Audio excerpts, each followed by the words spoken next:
suspicious, to say the least. Then our check engine light came on. We pulled into O'Reilly Auto Parts and they tested it. Turned out it was a faulty sensor. They referred us to a great mechanic just down the street, and we were back on the road in no time. O'Reilly Auto Parts. America is a great big country. Filled with all kinds of different people. And we all count. That's why the 2020 census Wants to make sure we're all counted. Why is it so important? Because the census helps inform how hundreds of billions of dollars will be spent each year for things like new roads, health clinics, even more school programs. So make sure you're counted. Because you count. Shape your future. Start here. Learn more at 2020census.gov. Paid for by U.S. Census Bureau. The sign-stealing scandal involving the Houston Astros sparking death threats to some baseball players. They have met with the top players union official about those threats in the wake of that 2017 campaign to swipe other teams' signals. Players Union Exec Director Tony Clark says the Astros are part of the solution in moving forward. You've heard them apologize with respect to 2017. They acknowledge the concerns that seem to be out there with respect to 2018 and 2019. Astros outfielder Josh Reddick says death threats are daily to players and their families. I know a lot of guys are fearful to even put anything out on social media. Shortstop Carlos Correa. Our wives, they like to go shopping and do their stuff, so obviously I feel like they can't do that anymore. Rival team players openly expressing anger at the Astros. Chuck Severson, ABC News. A state is considering repealing a law banning some types of ridicule. ABC's Dave Schreiber has more. A century-old law that bans ridicule based on race, religion, or nationality came under fire after 2 University of Connecticut students were accused of using a racial slur and arrested. The incident last October involving 2 white students was recorded on video and provoked protests against racism, but also brought up free speech concerns.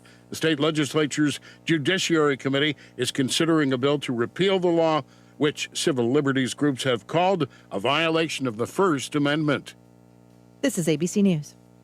Want a more beautiful lawn this season? The Home Depot has a few suggestions, all in one bag. Scott's Turf Builder Triple Action, starting at just $26.68. It feeds your lawn, weeds your lawn, and prevents fire ants for up to 6 months. 3 of the most common lawn problems, one great solution. It's a good time to be a doer at the Home Depot. Visit homedepot.com/outdoors for details. The Home Depot. Outdoors get more done. Michelle Franzen, ABC News. ABC News this hour is sponsored by the Woodland Bank. We're here with Sue and Brian Harris, owners of Eagle Nest Lodge. We've got 14 cabins from 1 to 5 bedrooms in size, and we're on the north shore of Cutfoot Sioux Lake, which is a bay on the northeast corner of Big Winnie. Oh, we are a very family-friendly, fabulous location resort, one of the best beaches in the state. Well, we were struggling with another local bank.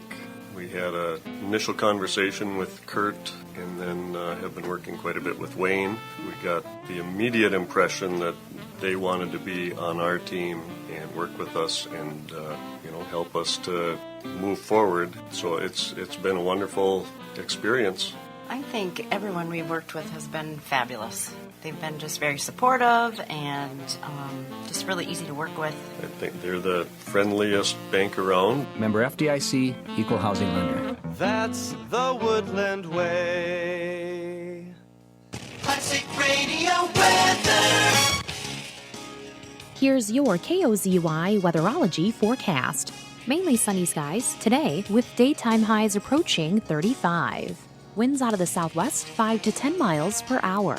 Mainly cloudy skies expected. Tonight, lows level off around 16. Daytime highs approaching 35. Tomorrow, partly cloudy skies. Temps near average Monday and Tuesday with highs in the low 30s. Chance of snow Tuesday. From the Weatherology Weather Center, I'm meteorologist Jennifer Wojcicki. Currently, it's 16. James Caverly here, owner of Caverly Computing with today's Tech Talk. Digging through pages of search results when trying to find something on the web can be irritating. Adding a minus sign followed by a word will cause most search engines to show all the results that do not contain that word. Adding a plus sign will cause it to list all the results that contain that word.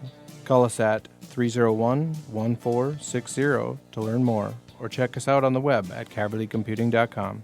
This is James with Caverly Computing and today's Tech Talk.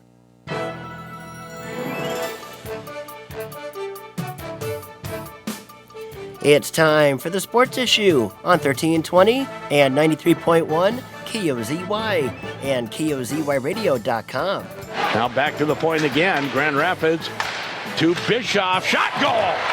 Bischoff makes it 4-0. And finally, a backhand dump in by Ryla. And Jernander on the forecheck.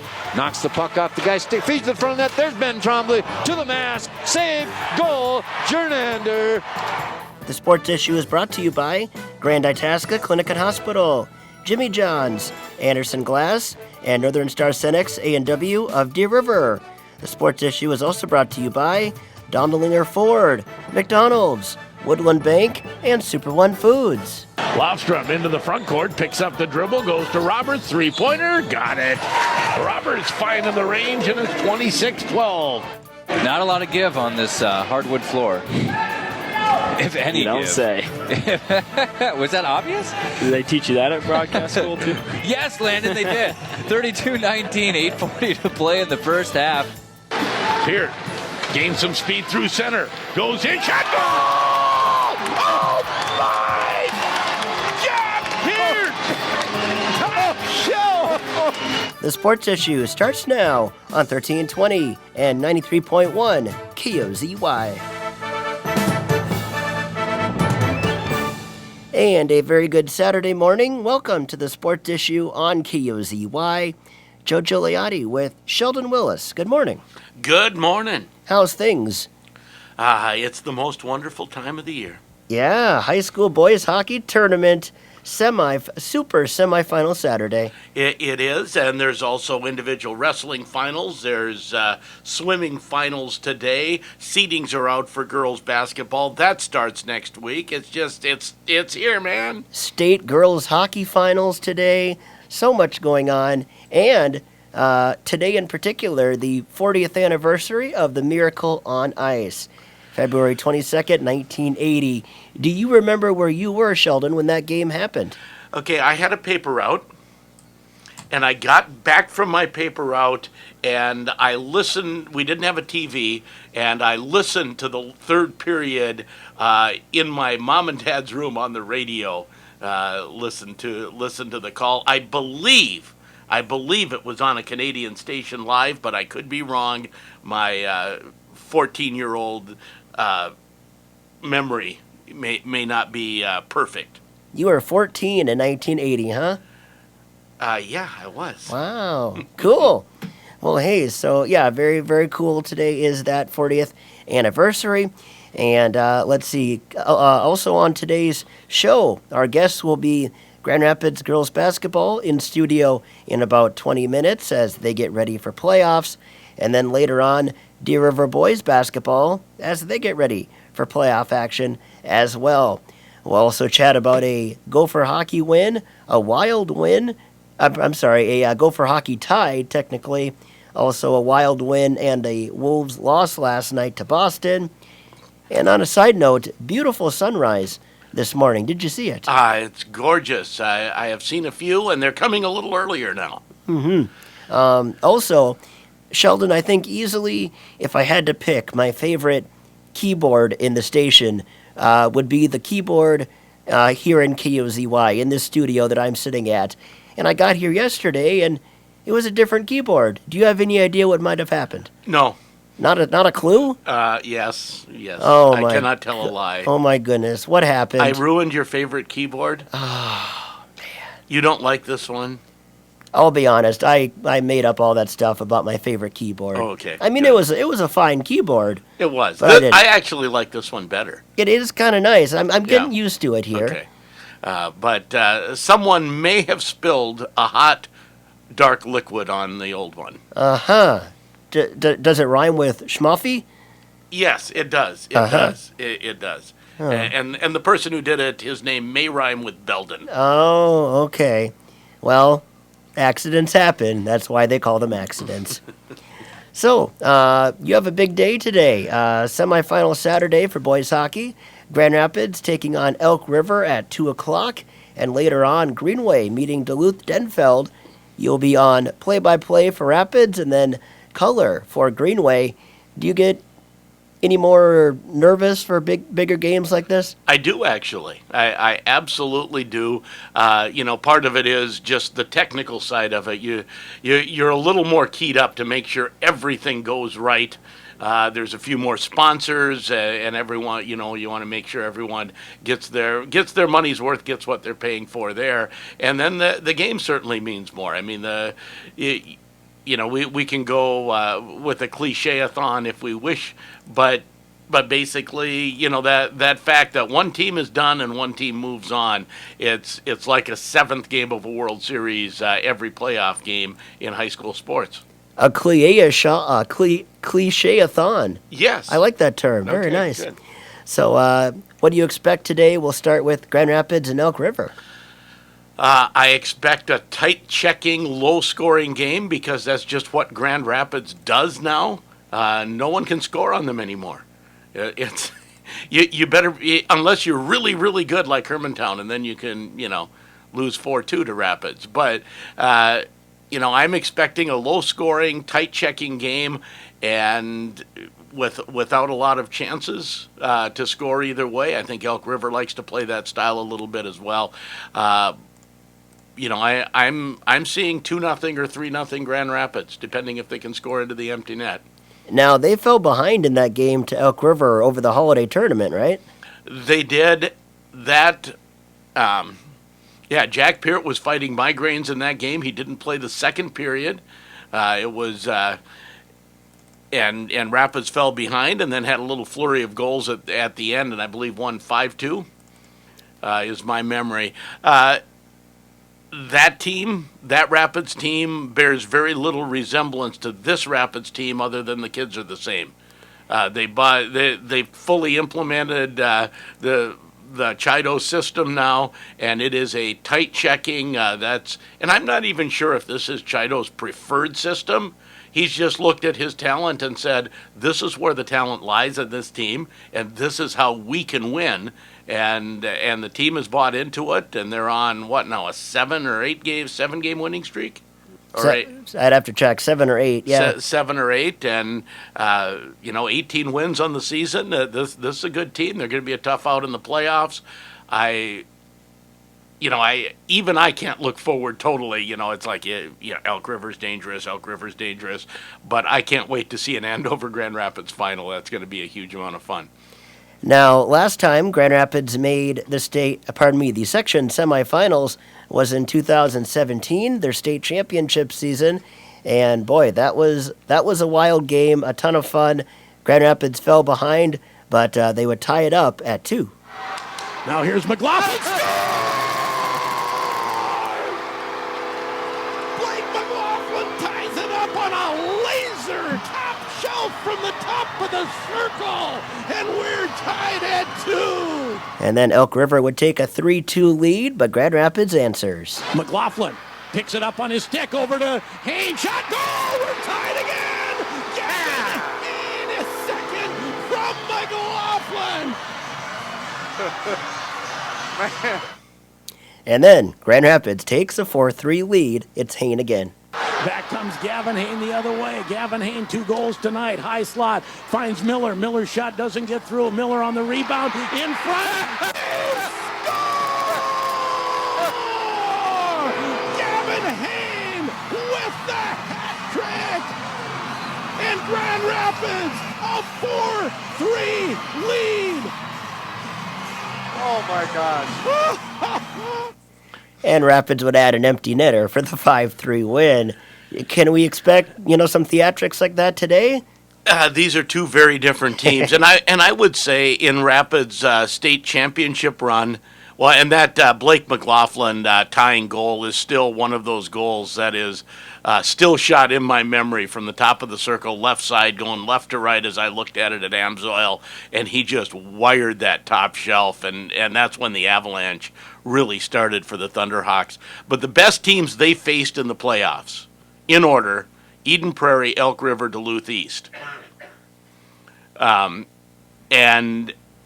that was an incredible win in the semifinals. They looked dead in the water, down 2-0 midway through the third period, and they hadn't even had chances. I mean, Elk River had shut that thing down, tied ropes around it, chains around it, and padlocked it as far as their own net. And all of a sudden, when Rapids broke through, pried that open, what an incredible stretch, about 8-minute stretch of hockey for Grand Rapids. That's one of my memories. That and Zach Stasiel making save after save after save after save against Eden Prairie in the third period.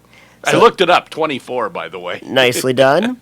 So that was Rapids and Elk River in 2017. They meet again this year in the semifinals.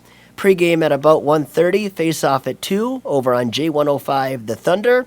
And then Greenway meets Duluth Denfeld in Section 7 Single A. Denfeld the 2, Greenway the 3. What do you expect in this one? This one, I expect more goals. I just think these are both more offensive-minded teams. Denfeld very young, and of course Greenway the defending champions, and a few more seniors on that Greenway team.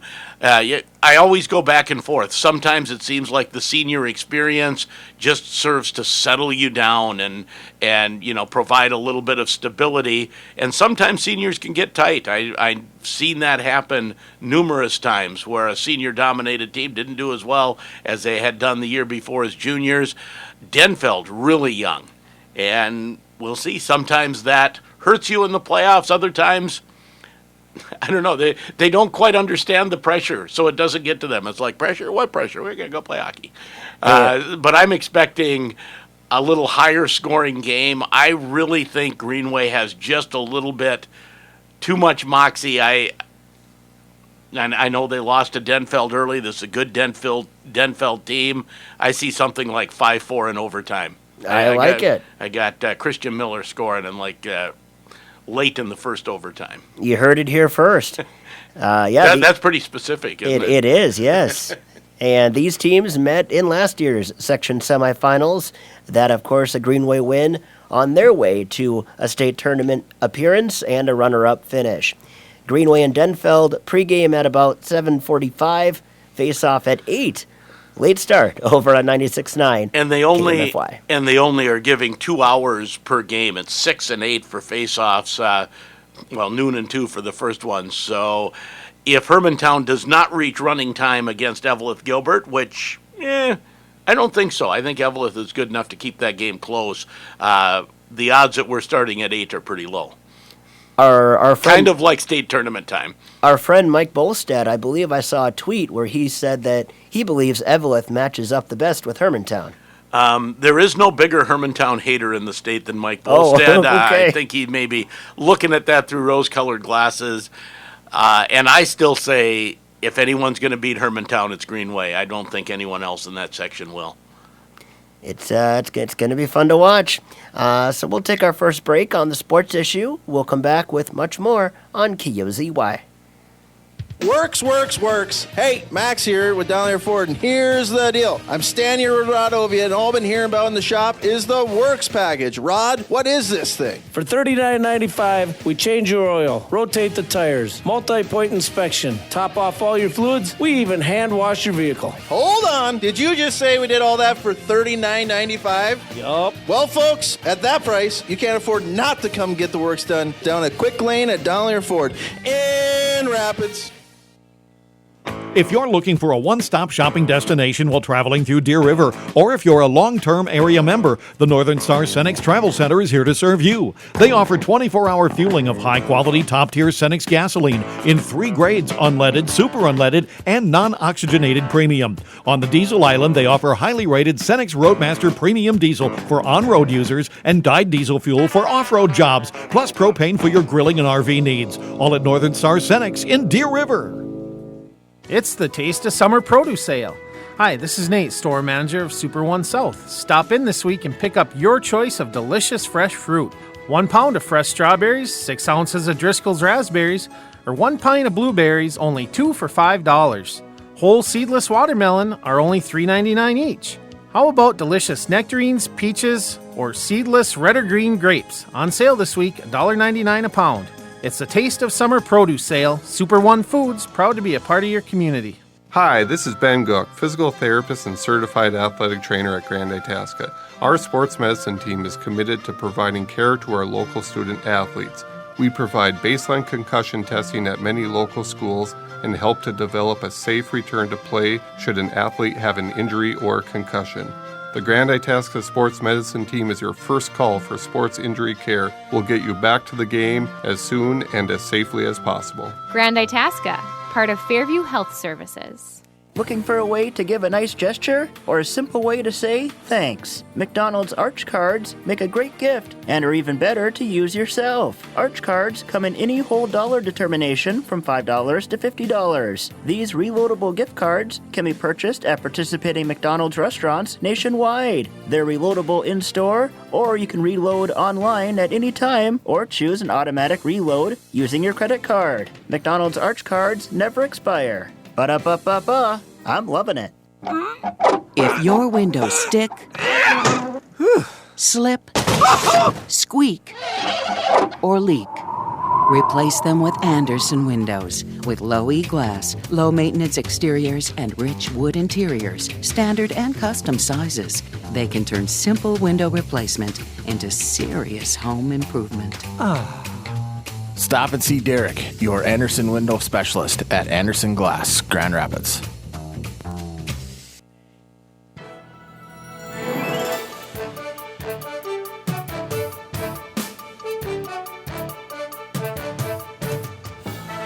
Welcome back to the Sports Issue on KOZY. Joe Gigliotti with Sheldon Willis. Looking at our forecast, should be mostly sunny today and a high nearing 40. Tonight, some fog late, a low of 17. Tomorrow, partly sunny, 33. Monday, some fog early, partly sunny otherwise, and a high of 33. Slight chance of snow by Tuesday. Right now, 15 and sunny. Our time is 8:24. Let's see. Hey, Sheldon, girls state hockey action wraps up today, and it should be a couple of really fun finals. It'll be Cloquet Esco Carleton taking on Breck in the Class Single A final. And always fun when we have a northern team reaching the state championship game. It is, and you want the definition of puck luck. I'll give it to you. That was the Cloquet game yesterday. It was the one semifinal that I got to see. And out of their 5 goals, one was a slap shot from the blue line at the boards with no traffic in front, just on a dump in. Another one was off the back glass, off the goalie's back and in. And another one was off the elbow of Kiana Bender. Wow. Those were 3 of the 5 goals. So Cloquet will meet Breck in the final there. Breck with a 9-1 win yesterday over Rochester Lord in the state semis. And in Class AA, this should be a doozy as well. Number 1 seed Edina will take on number 2 seed Andover. Andover 28-1. Edina 28-1. Andover 27-2. These teams met to open the season on November 7th. A 1-0 win for Andover. This should be a great one. Andover gives up their first goals of the playoffs yesterday and had to come from behind, and they get the win in overtime to save their state championship hopes. So again, state girls hockey wrapping up today in St. Paul. And did you mention both defending champions are back? Breck looking for a three-peat, and Edina's last year's AA champion. We'll take a quick break here. We'll get you M&N news. And when we come back, it's Grand Rapids girls basketball on the Sports Issue on KOZY. Minnesota News Network, I'm Brent Palm. It's Eric Mattson Day in Minnesota, in honor of the Waseca police officer shot in the line of duty last month. State Senator John Jasinski says the day is meant to honor Officer Mattson and all law enforcement personnel. Law enforcement is such a crucial thing in everyone's community. It's the backbone of a community, makes everyone safe across the state, and these officers put their life on the line every single day when they go into work, and not every profession can say they do that. Today's date, 2/22, matches Officer Mattson's badge number. Minnesota Pollution Control Agency citing imminent danger to the public, ordering Northern Metals to stop accepting scrap metal and cease operations at its shredder at its facility in Becker. The smoky debris fire burned for more than 3 days at the Becker plant. And the Twins play their first Grapefruit League game today at the Pittsburgh Pirates in Bradenton, Florida. This is MNN. I wasn't prepared to be a caregiver to Mom. I had no idea how hard it would be and what I would need to know. Things I never thought of, like how to improve her mood and ways for me to stay positive. Luckily, I found the Caregiving Resource Center from AARP. It had articles about the basics, but also information about the hurdles I was facing. Caregiving Resource Center at aarp.org/caregiving. Articles, tips, and tools to help you both care for your loved one and care for yourself. Brought to you by AARP and the Ad Council. Are you thinking about buying medicine online? A search for online pharmacies yields more than 20 million results. But which ones can you trust? Medicines bought from unlicensed online pharmacies can be dangerous. You may get a fake drug, your condition may get worse, or you may experience a bad reaction. Don't put your health at risk. To learn how to find an online pharmacy that's safe and legal, visit fda.gov/BeSafeRx. A message from the U.S. Food and Drug Administration. Works. Hey, Max here with Down There Ford, and here's the deal. I'm standing here with Rod Ovia, and all I've been hearing about in the shop is the Works package. Rod, what is this thing? For $39.95, we change your oil, rotate the tires, multi-point inspection, top off all your fluids, we even hand wash your vehicle. Hold on. Did you just say we did all that for $39.95? Yup. Well, folks, at that price, you can't afford not to come get the works done down a quick lane at Down There Ford in Rapids. We're here with Sue and Brian Harris, owners of Eagle Nest Lodge. We've got 14 cabins from 1 to 5 bedrooms in size, and we're on the north shore of Cutfoot Sioux Lake, which is a bay on the northeast corner of Big Winnie. Oh, we are a very family-friendly, fabulous location resort, one of the best beaches in the state. Well, we were struggling with another local bank. We had an initial conversation with Kurt and then have been working quite a bit with Wayne. We got the immediate impression that they wanted to be on our team and work with us and help us to move forward. So it's been a wonderful experience. I think everyone we've worked with has been fabulous. They've been just very supportive and just really easy to work with. I think they're the friendliest bank around. Member FDIC, Equal Housing Lender. That's the Woodland Way.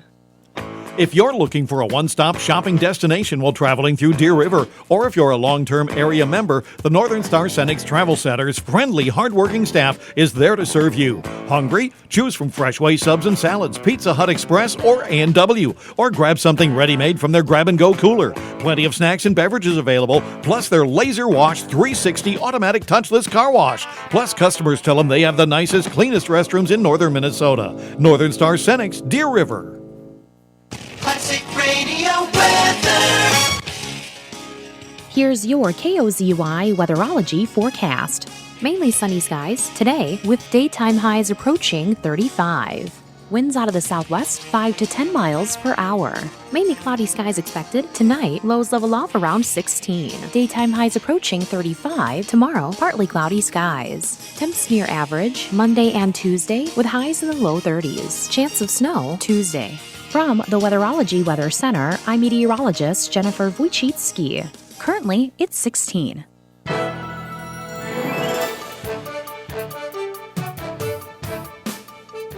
On the run comes Jamgard, puts it up, counted, and one for Katie Jamgard, 30-12. Grand Rapids going to a full court press and getting another steal, and Hamling laying that in, and it's 22-12. Bowman from the lane puts home the 10-footer. Lofstrom into the front court, picks up the dribble, goes to Roberts, three-pointer, got it. Roberts finding the range, and it's 26-12.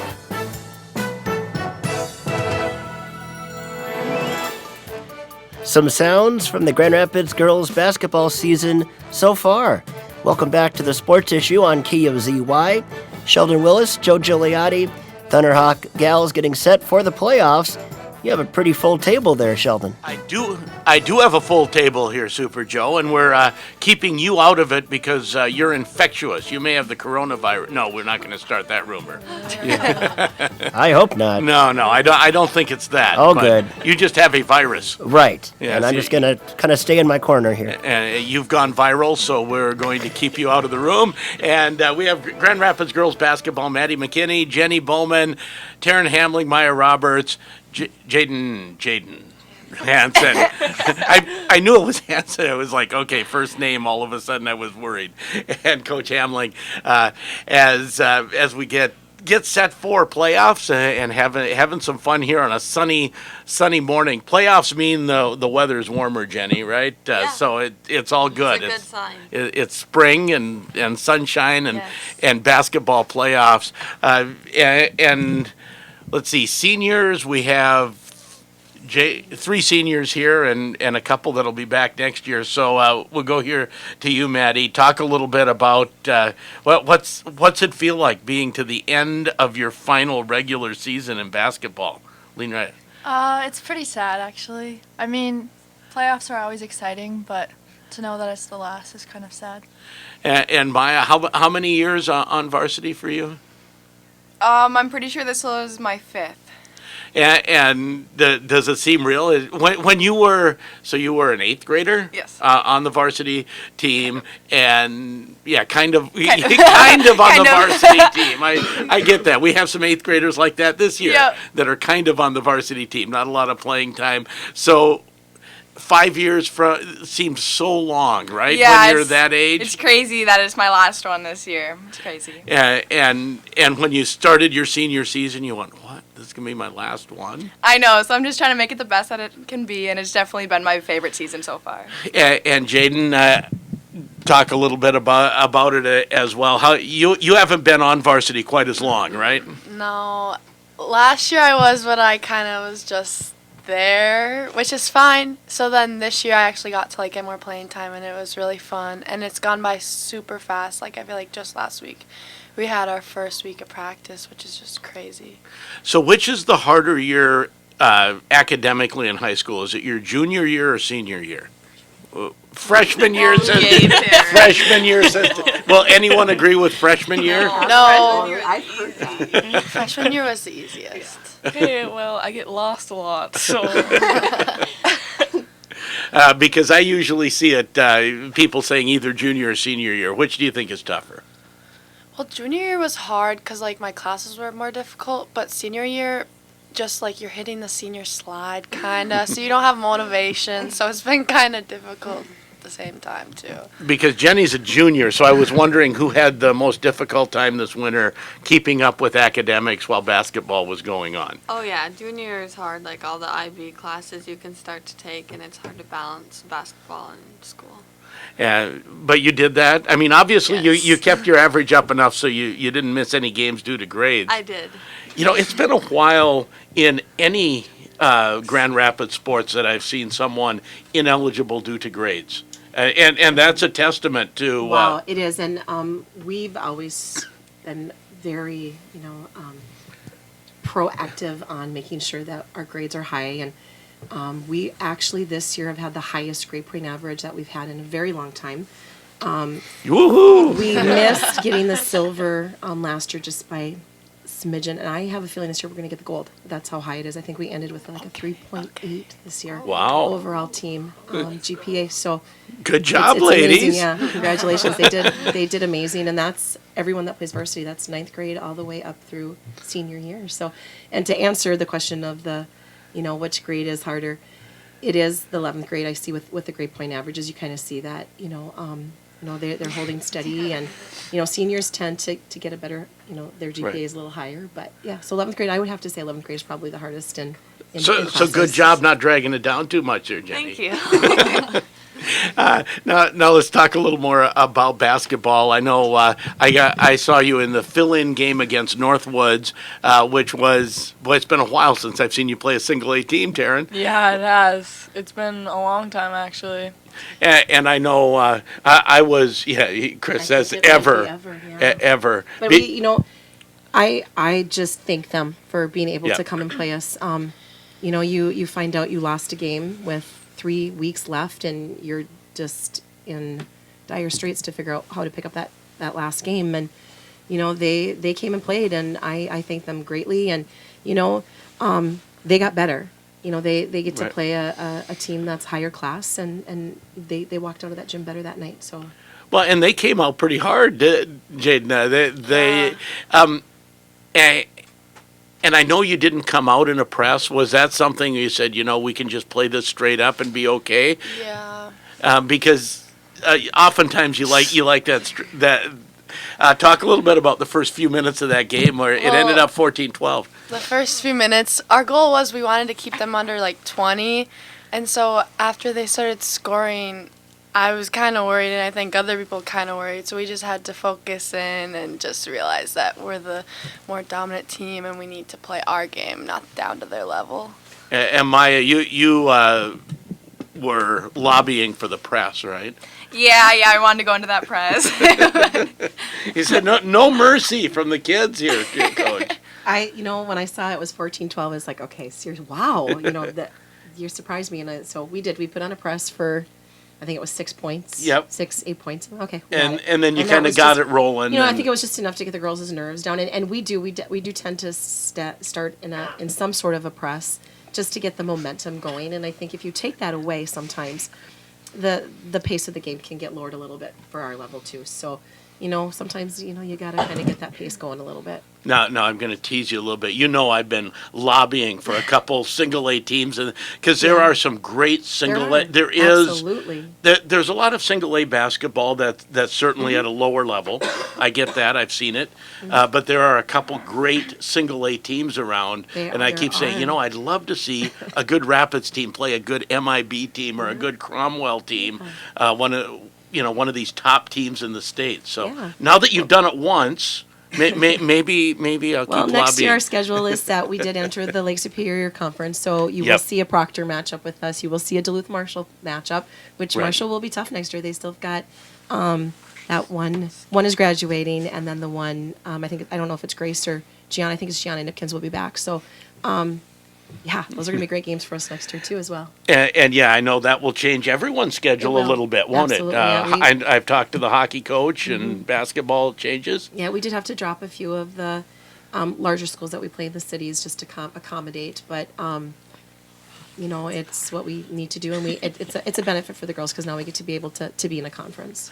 So then I let Taryn talk about Northwoods. Who wants to talk about the next day?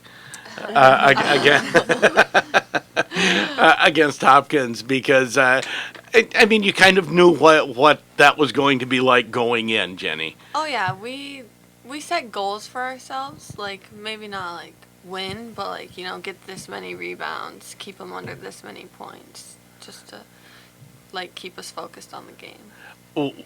And Coach Hamling said, by the end of the night, Northwoods was a better team for playing us. By the end of the afternoon, were you a better team for playing Hopkins? We were. It's cool because they're the number one team in the nation. Yeah. I was going to say, I told people this is not only the number one team in the state. This may be one of the top teams in the history of Minnesota State girls basketball. They definitely made us better. They were really fast paced, so we had to keep up with them. So what did you learn, Maddie, playing Hopkins? Well, it's definitely a fast-paced offense, and I don't know. We just learned that you got to transition pretty fast. Get back, right? Yeah. Move. Taryn, what was it fun? And I know I think I talked to you after the game the night before, you and Maya. Yeah. So what was was it what you expected? Well, kind of, but with Paige not playing, I feel like kind of our nerves got a little, lower because she's just so good and she, creates everything on the floor. So, we were, a little more like ourselves than we were, nervous. Okay. And now we're headed into playoffs. We don't have final seedings yet. I keep hitting refresh here on Minnesota scores because it could be set in stone here in the next 15 minutes or so. But you're probably the number 4 seed in hosting North Branch, Maya. Yeah. Talk a little bit about the teams in the section that you have played and what you see and what you need to do in the playoffs. I think every team in the playoffs we're able to beat. It's just if we're going to come out and play the way we can play and the way we should be playing. I think our biggest competition right now would be Hermantown, but we can beat them. We haven't played our best anytime we've played them. And I know I saw the game at Hermantown earlier in the season, and you played them later in the season, Jaden. What are some of the challenges or what needs to improve when you play Hermantown? Well, a couple days ago during practice, we went over like our stats from the game, and they had 25 transitions on us, which is just like fast break layups on us. And so we need to work on getting back on defense and like matching up right away. And I think also like defense will be our key component to winning these games. Well, Jenny, you played them after you played Hopkins, and you said you learned all about transition defense with how fast Hopkins was, right? Well, yeah. Wait. We played Hermantown before. Oh, did you play Hermantown before? Okay. So I'm wrong. See, look at that. Yeah, we confused there. Okay. Okay. That's because you have to correct me when I'm wrong. Say, no, that's not right, you dummy. So what is the key to that transition defense? Just hustling back, making sure you know who you have, so no one's left wide open. And do you think that Hopkins game did help get to the speed you're going to need to play against Hermantown? A little bit. They're fast. I mean, it's, even us sprinting at our fastest is hard. I mean, they just have so many girls that they pick from. And, we were able, after that game, we had lunch with them and got to visit. And it was really kind of fun, just visiting with these girls and finding out their game tactics and their practice habits. And wow, it's amazing. It's no question why they're a number one ranked team in the state and nation. So I'm not sure why, but I think this microphone is. It was that microphone, wasn't it? All right. That microphone is giving us problems, so now we have to share. That's okay. So you had some interaction, you were saying, with Hopkins after the game. What was the most fun? Was there anything extra special about that or fun about that, Maya? I mean, Paige sat like right across from me and like right next to Taryn, so that was pretty cool. And just like talking to her a little bit.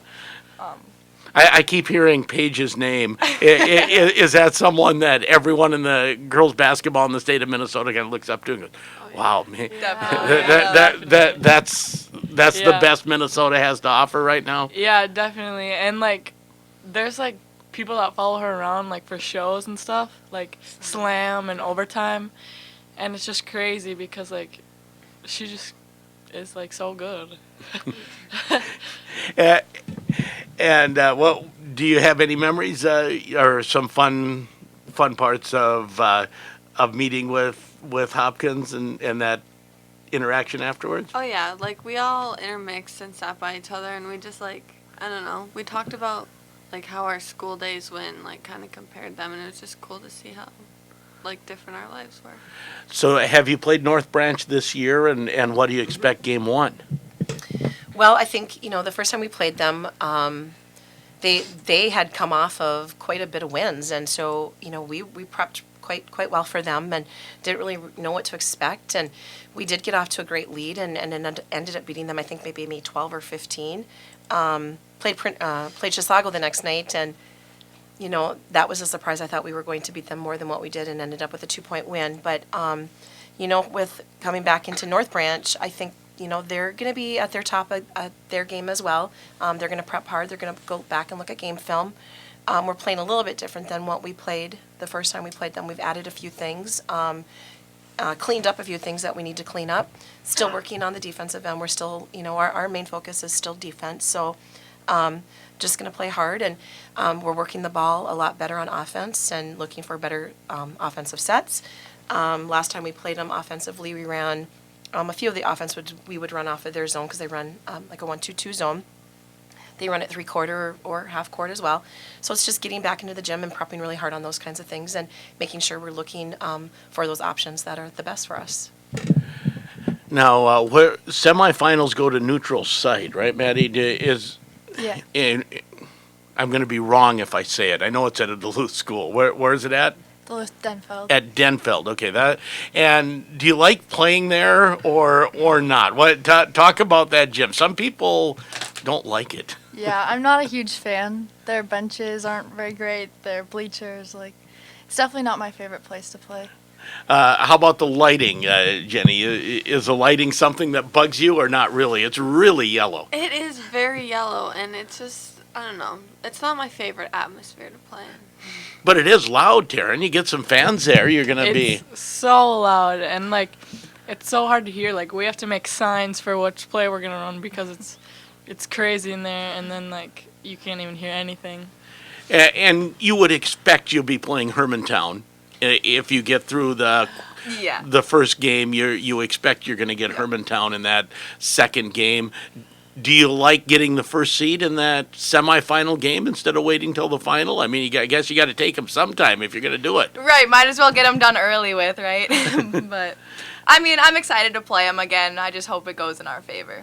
And we're talking like the first game's already done, which it's not. We're just, kind of talking possibilities. I'm not trying to get you girls overconfident for Wednesday. But... the cliche is it's always hard to beat a team 3 times. Do you look at that and say, third time's going to be our time? Or? Yeah, that's what I'm feeling. And last year, it's kind of the same situation with us and Hibbing. We beat them twice, and then they ended up beating us in the finals. So let's just take out Hermantown as soon as we can. Oh, there you go. And then who knows? You might get Hibbing in the finals again for a rematch. So if you guys play Hibbing again, you have an estimate of how many total points would be scored? Oh, goodness gracious, Those are just grind out, low scoring games. It is very low scoring games, but the funny thing is I learned from Dave Lacoe. I mean, I truly did. I was the 9th grade coach under him. A lot of our plays are the same. A lot of the things we run are the same. It just comes down to how the girls execute them, and it would be a great game. It would. Well, last year, and I know it's one of those memories that you probably don't want to dwell on, but that was a great basketball game in the section final last year. Yeah, well, you were asking the girls about the Denfeld gym, and I truly believe that was one of our downfalls in that game. That last year's team, and actually this year's team, they rely very heavily on us coaches calling out plays and defensive help sides and yelling, and they're hearing that kind of stuff. And when you're in an atmosphere like that, they can't hear you, and that completely takes them out of their thing. So when you're telling a girl to get help side, and they can't hear you, they're not, it kind of is a point that Hibbing might be able to get. So, okay. I'm not a favor in that gym either. It's dull, the lighting is poor, it's loud. See, the loud I like, but I know you don't. I get that. I don't. Yeah, it's hard. Sometimes I've heard players that love loud gyms or loud venues, and others that don't. You don't really like the loud gym? I mean, it's fun when your fans are loud and they're cheering for you, but when you're during a timeout, when you're trying to listen to your coach and you can't hear them, it's kind of frustrating. It's a great atmosphere. It's just it's a different style. Yes, It's just something different than what the girls are used to playing under. Most fun memory from your senior year, Maddie? My senior year. Basketball memory. Yeah. Honestly, Hopkins was pretty fun, I'd have to say. Okay. Even though it was a big loss, it was still it was a lot of fun. Yeah, that was probably the most fans we've had, so that was cool. How full was the gym that night? Or afternoon, actually? It was very full. We've never had that many fans or even students come to our games, and everyone came to see her. I saw something on the Slam video that someone came from Chicago to watch them. And us. Okay, so your best memory of this year? I was gonna say the Hopkins game too. Okay. It's just the atmosphere and the experience of getting to play the #1 team in the nation. Probably one of my most favorite memories is just spending as much time as I can with the seniors, and then probably watching Maddie faceplant all the time. I was thinking the Hopkins game, but another one is just the whole team, spending time with this whole team and just making such good friendships. Has it been a fun year friendship-wise on this team? Yeah. I watch you warming up and just interacting during the JV game, and it looks like a group that enjoys being together. Yeah, we all are friends with each other, and there's not any enemies like that, and we're just all super close, and it's really fun. It's a good team. What do you think, Jaden? Um, I was going to say the Hopkins game. Well, the Hopkins game, and then being close as a family because it's been so fun getting to know everyone better. And then also it's like a funny memory of mine. So like we were playing Pequot Lakes, I think, and I was dribbling up, and Maddie passed me the ball, and then I passed it super fast, and I thought Taryn was behind me, so I passed it to her, but she wasn't there anymore, so I passed it to the ref, and so I thought that was a funny memory. A good assist to the ref. Oh, yeah. Yeah. Were you supposed to be there, Taryn, or was she not supposed to pass there? Well, I was like there, but I didn't think that she was gonna pass me, so I was cutting around, and then like she was looking at Maddie, and then she all of a sudden passed it, and I was like, shoot, because I thought I was supposed to be there, and I was like, oh god. And what's your best memory of the? Every year's different, Coach. You know, it's a different group, it's different dynamics. I think I have two. The first one would be when we did play Hermantown. It was our youth night, and just to see all those little kids coming in and our older girls interacting with those little ones. Girls and boys, it was both, and it was really cool to have them in our little circle and to see the excitement that they had. And it just kind of, that as a coach, you look at that's your future, and so that was pretty cool to have them all there and excited. And then we always have a special friend that comes to our games every year, Kirk, and he's so excited to come, and we always take our annual picture with him at the end, and he gets our program book, and the girls sign it, and those are just special memories that a coach has. That those kids, and they want to come and they want to see us play, and I think that's pretty cool. And I'm told some of you have to get to the gym and do some work yet today? Is that what I'm hearing? Yeah, we have a tournament to do book and clock on. Oh, is that your most favorite thing to do? Oh, yeah. Okay. Love it. I mean, we're getting paid, so it's money solves all of those There's things. always two tournaments they have to do. The first one is a fundraiser, so they don't get paid, and then the second one they do. So, yeah, but they've got to put their time in. And they got to remember, there were older girls that did them for them, too. So, yeah. There you go. Well, we will see you on Wednesday and hopefully Saturday. Thank you. Good luck. Thank you. That's Grand Rapids girls basketball here on the Sports Issue. We will take a timeout. We'll get you your car care tip of the day coming up next. Also, we'll talk Gopher hockey, Wild hockey, and Deer River boys basketball in studio in just over a half hour. KOZY. Car Care Tip of the Day, sponsored by Hibbing Chrysler Center.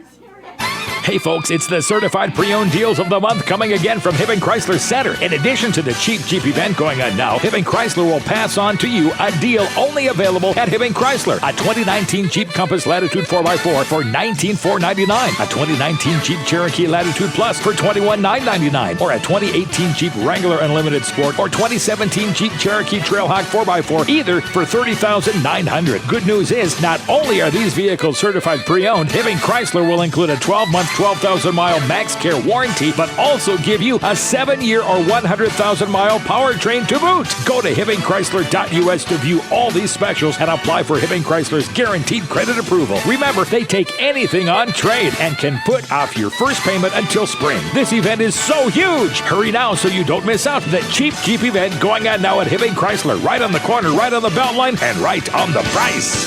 Everybody gets a great deal.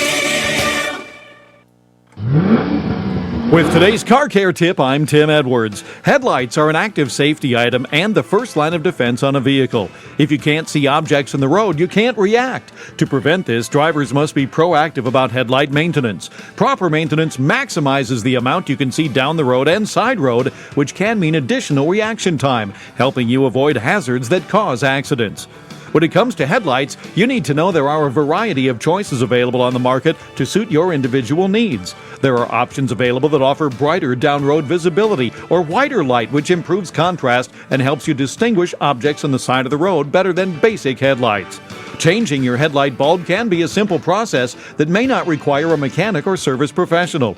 In fact, various online guides and resources exist to help you swap out your headlight bulbs in a matter of minutes. Consult your owner's manual for bulb and headlight replacement procedures, needed tools, and safety precautions. That's today's Car Care Tip. I'm Tim Edwards. The Car Care Tip of the Day, sponsored by the Hibbing Chrysler Center. Listen for the Car Care Tip of the Day, 8:50 a.m. on 1320 KOZY. Even in our modern life, woven cloth and spun fibers are everywhere. Come learn about this fascinating example of human invention at the Minnesota Discovery Center's Family Discovery Day. Spin a yarn, weave a rainbow. Today from 11 to 4, try hands-on projects and meet some of the enthusiastic people who still practice these traditional methods. You may even get inspired to continue the fun at home. Regular admission prices apply. For more information, go to mndiscoverycenter.com. Boss, there's a photographer out here who wants to do a piece on Jimmy John's for her magazine. What kind of piece? Well, she heard about a clothing optional delivery policy and... Did you tell her the naked driver incident was a momentary misunderstanding? Yes, sir, but... Did you tell her it's our meats that are going all natural, not our drivers? Yes, sir, that's not... Did you tell her Jimmy John's is committed to serving sandwiches with only the finest all-natural ham, roast beef, salami, bacon, and real fresh turkey breast? Yes, sir, I did, sir. So she wants to photograph our sandwiches? No, sir. Actually, she wants to do a calendar. A what? A calendar. You know, the men of Jimmy John's. Dibs on January.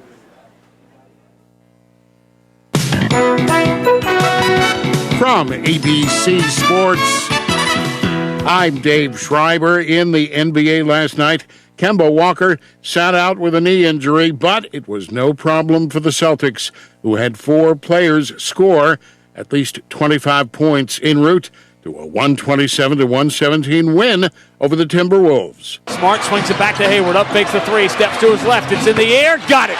Gordon Hayward's got 29. On WXLX, Boston's won 9 of their last 10. But they've been unable to gain ground on the Raptors, who got 37 points and 12 rebounds from Pascal Siakam, as Toronto topped the Suns 118-101. And Chris Paul scored 20 of his 29 points in the second half to lead the Thunder past the Nuggets 113-101.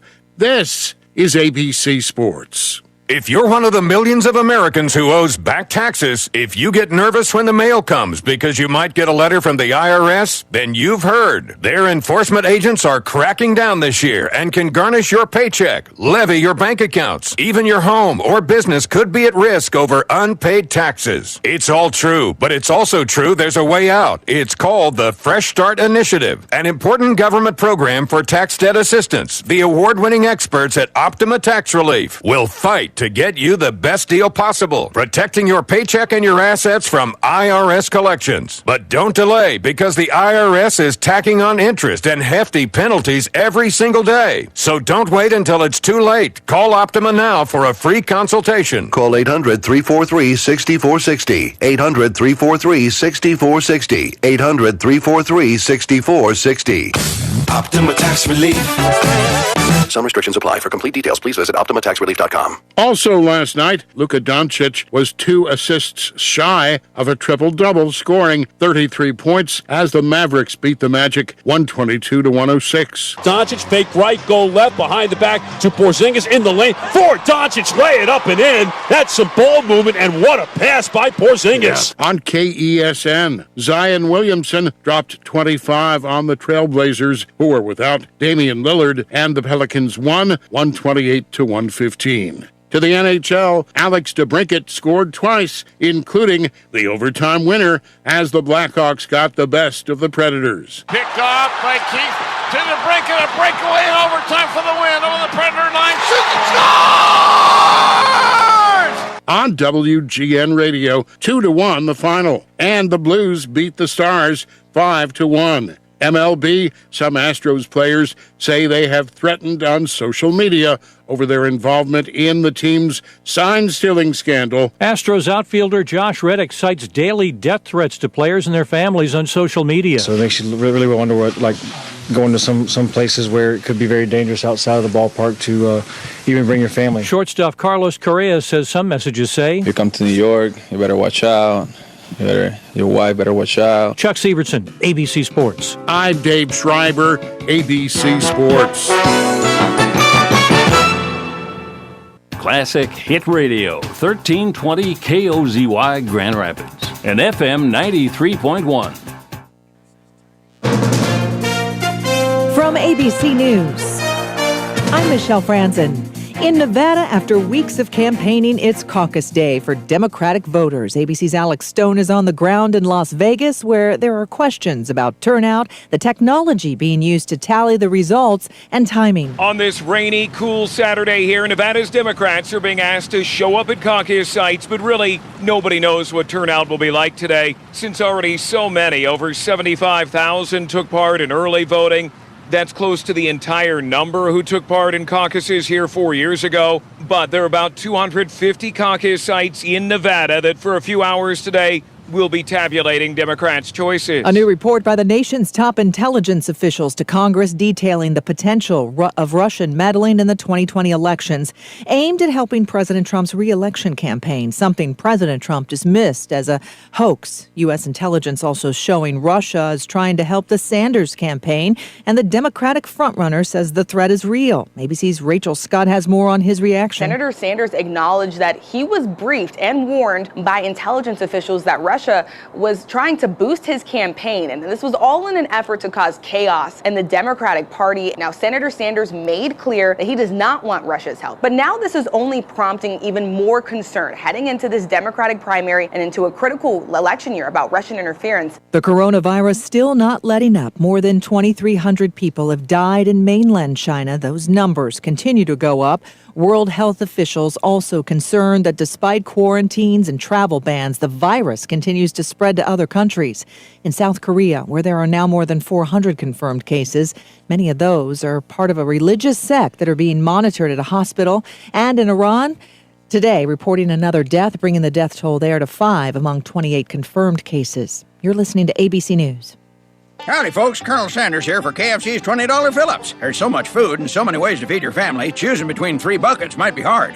Okay, let's begin. A, 8 pieces of original recipe chicken. B, 8 pieces of extra crispy chicken. C, 12 extra crispy tenders. Think of it as a delicious multiple-choice test you can't fail. It also comes with 2 large mashed taters, large coleslaw, and 4 biscuits. Now choose your $20 fill-up and get it delivered or to KFC. It's finger-licking good.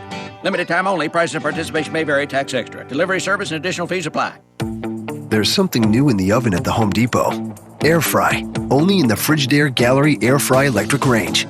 Satisfy your family's fried food craving with a healthier, tasty cooking alternative right in your oven. It also comes with self-clean, true convection, and a very tasty price. Just $798. With up to 40% off appliance special buys, it's a good time to be a doer at the Home Depot. How doers get more done. U.S. only. See store for details. Valid through February 26th. Jury deliberations resume on Monday in the Harvey Weinstein sexual assault trial in New York. Friday, the judge ordered the jurors to keep deliberating. That after they signaled that they were hung on 2 charges.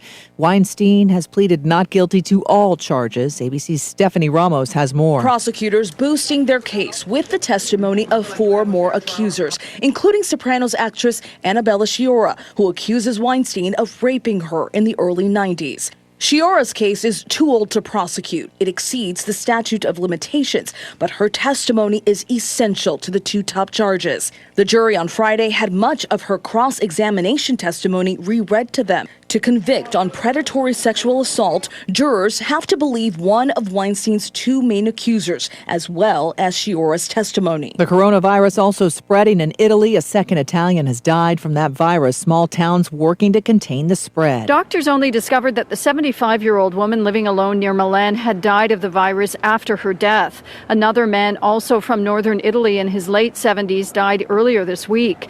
The deaths come as new waves of cases have hit northern Italy, with 34 people testing positive, prompting the shutdown of shops, offices, schools, and even a train station in some 20 communities. Italian passengers evacuated from the Diamond Princess cruise ship in Japan have arrived back in Rome and have been placed in quarantine. ABC's Megan Williams. This is ABC News. America is a great big country filled with all kinds of different people. And we all count. That's why the 2020 census wants to make sure we're all counted. Why is it so important? Because the census helps inform how hundreds of billions of dollars will be spent each year for things like New roads, health clinics, even more school programs. So make sure you're counted. Because you count. Shape your future. Start here. Learn more at 2020census.gov. Paid for by U.S. Census Bureau. Michelle Frank. Classic Radio weather. Here's your KOZY Weatherology forecast. Clear skies and quiet this afternoon with a high of 39. Winds out of the south 5 to 10 miles per hour. Lows level off around 17. Tonight, partly cloudy skies. Cloudy skies expected tomorrow. Highs level off around 33. Temperatures near average Monday and Tuesday with highs in the low 30s. Chance for snow Tuesday. From the Weatherology Weather Center, I'm meteorologist Jennifer Wojcicki. Currently, it's 20.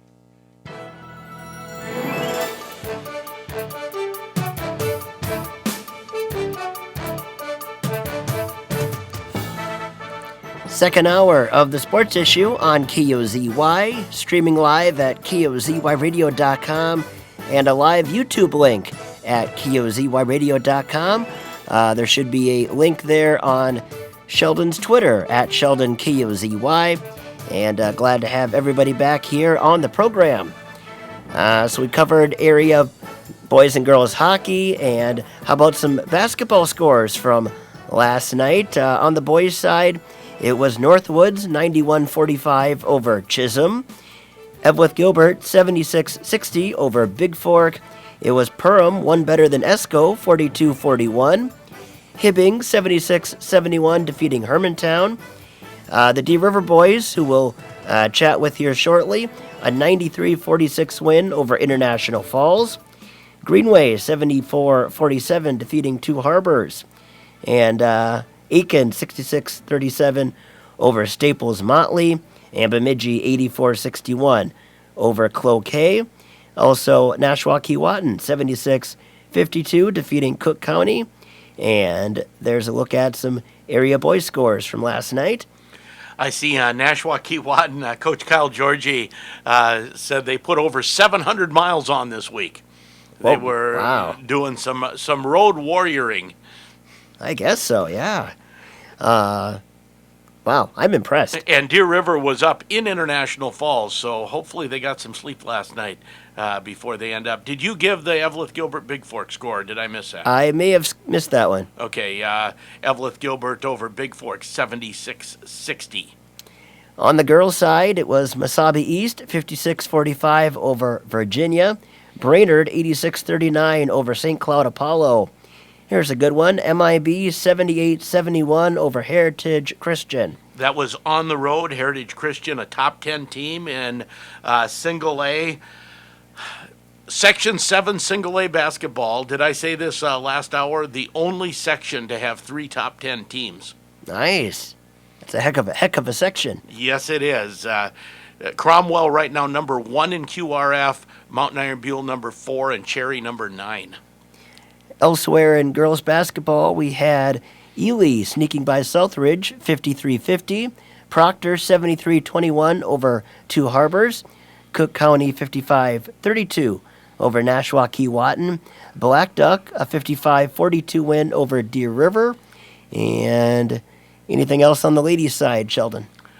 Aiken over Ogilvie, 78-65. That's just outside of our listening area. So there's some girls basketball scores from last night. Shifting gears to college hockey. Big weekend for the Golden Gopher men as they're in a battle for first place in the Big Ten with Penn State. And those two teams met last night. And turns out to be a 3-3 tie in overtime. Penn State jumped out to a 1-0 lead in the first period. Tyler Nanny would tie things up at 1 in the second period. Penn State takes a 2-1 lead in the later on. This is in the third now. A Penn State 2-1 lead. And then the Gophers tie things up at 2 on a goal from Ben Meyers. Meyers on the backhand, tried to split through, but fell and bowled over a defenseman in the process. It's clear, but not out. Nanny. Now to Meyers. Skating right into the slot. He shoots. He scores! Tie game! And then the Gophers would take a lead of their own, 7th of the year for Bryce Brodzinski. Taken off the boards by Byro, but he gave it right to Minnesota Sorensen in his own end. Safety bump pass off the end boards and around to the defense and clear to center ice for Brodzinski. See, there's another instance where the Gophers had a guy up high at center ice and the breakout became possible. And now they have control in the attack zone. Zolsdorf shot blocked, a rebound, they score! There you go. Penn State, though, would tie things up at 3 late in the third. They would go to a couple overtimes and then a shootout where Penn State does get the extra point, although technically it goes down as a tie. So now Penn State, 38 points, the Gophers 37 in a fun Big Ten race. And after the game, Coach Motzko. The head coach, Bob Motzko, downstairs with us right now. And Bob, I think, first of all, just what a terrific performance you had from goaltender Jack LaFontaine tonight. Yeah, Jack LaFontaine with 56 saves in this game tonight. What a contest he had. Well, we had Bob for a second there, Wally. No, I'm here. Okay. Okay, good. We just wanted to get your comments on the performance of Jack LaFontaine, Bob. Well, he was awful. Yeah, we got a bad Wires here. He was awful good tonight. It was too bad that we made all the mistakes tonight to have to count on him like that. And we were poor with the puck and jittery and nervous, and yet we found ourselves with leads in the third period that we weren't able to hold on to, and that's what's disappointing. That we lose the point there, but it was a big tie though in the standings. Well, how good do you feel though about the response after being down after 2 periods, or actually tied after 2, but being outshot badly? I mean, there still was no quit in this team. No, I mean, there's not going to be. We just needed to find our game, and we started to find it in the third period, and then we made some colossal turnovers, and they were able to capitalize on them. And that's just how this crazy game ended tonight. Yeah, well, it was highly entertaining. I mean, you had people out of the seats all night long with all the great plays at both ends of the rink. Yeah, we gotta get our rest now. It's late here. We come back tomorrow at 6:30 and get these guys back. Quick thought, if you will, about Ben Meyers and the game he had. He had a critical goal for you. Well, he was our best player tonight, and that's the good thing. The bad thing is we had a freshman that was our best player tonight, and he was awful good tonight. Yeah, he was. Okay, thanks a lot, Bob. Thank you, Bob. Boy, Bob kind of taking charge of that interview there. Hey, we got a bad wire down here. And hey, we got a late night. We got to go, guys. Boy, he was in a hurry. He's the head coach, man. I guess so.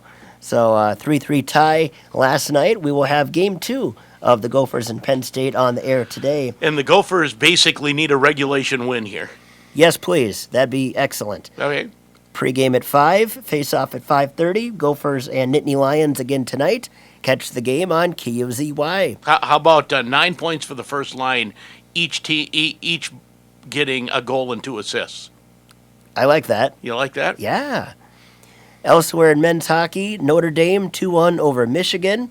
Ohio State 1-0 over Michigan State. Minnesota Duluth falls to Western Michigan 5-3. Ouch. Yes, that one stings. UMD trying to catch North Dakota in the standings in the NCHC, but a little ways out. Elsewhere, Wisconsin, how about this? 7-6 over Arizona State. Can anyone around here play defense? And Gustavus Adolphus 6-1 over Bethel. Here's a crooked number. Minnesota State 10-0 over Alabama Huntsville. Don't see that too often in Division I, but that's one of the top teams in the nation against arguably the worst team in the nation. Final shots on goal, 64-11, Mankato. Boy, that's almost like the Andover-Coon Rapids game, right? Exactly, yeah. Also, North Dakota and St. Cloud State, 3-3 tie, and Bemidji State, 4-1 over Alaska Anchorage. A note in that St. Cloud game, Micah Miller with 2 more assists as he starts piling up the points, playing with the Paling boys and Easton Brodzinski as well. Nice to see. Well, all three, that top line from the 2017 team, all on different teams, obviously, but all really integral parts of their college teams now. Micah Miller at St. Cloud State, Blake McLaughlin piling up the points now at the U, and Gavin Hain at North Dakota. And I should mention Alex Adams, part of a good BSU team this year. Yes. As well. Scholastica, on the ladies' side, Scholastica and Marion, a 1-1 tie. Ohio State, 3-0 shutout over the St. Cloud State ladies. Concordia, Minnesota, 5-4 over St. Olaf. Benedict shuts out St. Mary's, 1-0. Augsburg, 3-2, defeating St. Thomas. Minnesota, the Gophers, 5-1 over Mankato. And Wisconsin, 4-1 over Minnesota Duluth. And there's a look at some ladies college hockey from yesterday. Shifting gears, too. Timberwolves basketball. The Wolves fresh out of the All-Star break. They got some news earlier in the day yesterday. Karl Anthony Towns will be reevaluated in a couple weeks with a wrist fracture. So, a young, fresh team of fresh faces, and their cornerstone veteran goes down with an injury. So, Wolves in Boston last night out of the All-Star break. And let's get some highlights from this game here. Early on, D'Angelo Russell helping the cause for Minnesota. Hounded by Jaylen Brown. Now he gets an Oz read screen, pulls up on the three, and Russell strokes it from straight away. Second three of the game for the Timberwolves, who are 2 of 3 from long range. 10-3 Timberwolves run, 5:53 left to go first quarter. And after one, it was 24-20 Celtics. In the second, an alley-oop. Celtics turn it over. That pass by Tice, a lob to the rim. Hey, Josh Okogie will throw it down. Just the 6th alley-oop dunk of the season for the Timberwolves. And in the second quarter still, Boston going up by 12. Matched up against Okogie. Now Brown with it with a running start against Hernan Gomez. Stops at the elbow, rises for the jumper, hits again. 5 straight for Jaylen Brown, and Ryan Saunders needs to talk things over. 4:20 left to go in the first half. Celtics have opened up a 12-point lead. And Boston would lead 61-53 at halftime. We go to the third. Minnesota pulling within 2. Inbound, Nasri. Catch and shoot, left wing 3 is good. 72-70. Timberwolves are now within 2, and it forces Brad Stevens to call an early timeout. But Boston would pull away in the fourth. Here's Tatum right side. Just pops on a 3 and buries it. Made it look easy. 4th 3 of the game, 24 points for Jason Tatum. Celtics by 8 with 3:54 left. Alan Horton sounded like somebody stole his cookie at lunchtime at the start of that call. Man. Yes, he did. He was, kind of down at the mouth. Sounded like Ron Santo calling a Cubs loss. And Alan Horton taking us home. Off the inbound, the horn sounds, and that'll do it. Final score here, Boston defeats Minnesota for the 7th consecutive time, 127-117. 4 of the 5 starters for Boston had 25 or more points each. So a dominant night for the Celtics starters, and that's without Kemba Walker. So the 10-point win for the Boston Celtics. After the game, head coach Ryan Saunders said that the Wolves just couldn't match the muscle of the Celtics. Without Karl being our top rebounder and then, kind of being thin on the front line right now, we need more from everybody. When you play a team like Boston, the way they're kind of navigating this season, you have to be pretty much close to perfect, to come out with a victory tonight, and we weren't that tonight. And Saunders on the fourth quarter growing pains for this young Wolves team. You look at a lot of these guys, they haven't played in these certain moments a ton. I looked out there in the fourth quarter, and we had 3 undrafted guys, 2 of them being a two-way player, Jarrett, who's a rookie, and then Beasley was out there at the time. These guys are learning, finishing games, learning, in the fourth quarter, things like that too. They're doing everything that's asked of them right now, and these moments are we're all going to be better for them. And Malik Beasley on the fourth quarter struggles for the Wolves. We got to make sure during those times we talk to each other, communicate to each other, hold each other accountable, and continue to fight. You can't give up, or you can't let plays off, especially when we get close back. So they got a lot of great players, so that's what we got to realize. They're going to make plays, they're going to do that, but to come back down and do what we have to do to execute and still defend is important. So the Wolves fall 127-117 to Boston last night. Wolves will take on Denver tomorrow. On a more cheery note, big night for the Wild last night in Alberta, and it was a couple of Alberta boys coming up big in their home province, and one of them in their hometown.